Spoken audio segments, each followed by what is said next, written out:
I've been here for about 3.5 years in the North Fork Valley.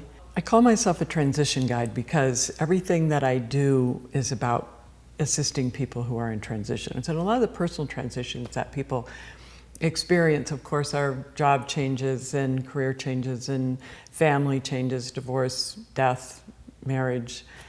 And I do relationship coaching, for one thing, which is sometimes about life partners, about business partners, neighbors, but more often than not, it's really when people want to move from one way of being to another with their relationship with their self, or with nature, or with spirit.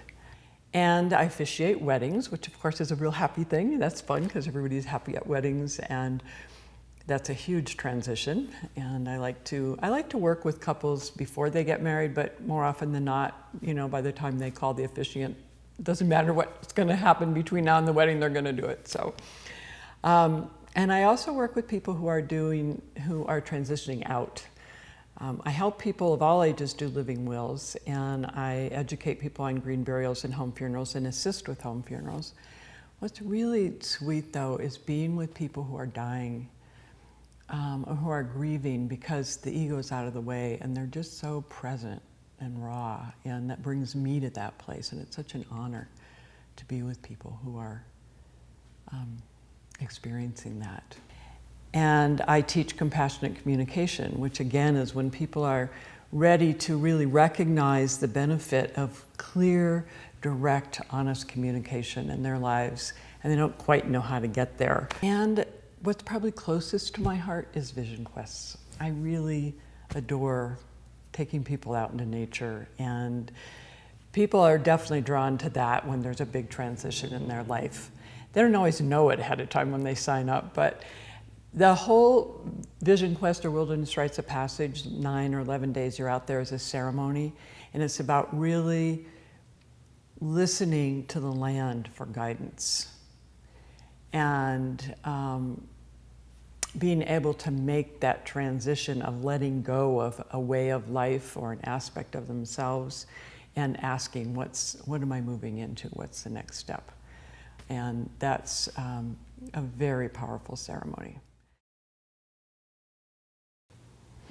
Well, really, anybody that wants more aliveness and wants more, I would say, a deeper relationship with themselves is probably the people who would contact me the most for my services. Unless, of course, it's weddings and home funerals, but all the other stuff, it's about really knowing oneself better. And I have done coaching on the phone at great distances, but I'm finding I love being with people so much, and I love this community that I'm being drawn a lot more to stay within the community. When I heard about the idea of collaborative workspace, it was really exciting to me because I don't work well in a cocoon. Being able to work off other people, having conversation, it stimulates ideas for me. So I thought this would be perfect for that. And plus I get to just meet more people, and I like being in the middle of things, so it felt like a good fit. Well, probably easiest just to use my email address, which is my name, Carolyn Ringo, @earthlink.net. You can also find me on my website, which is CR Transition Guide, CR for Carolyn Ringo, transitionguide.com. And you can also find my member profile on hivepaonia.com.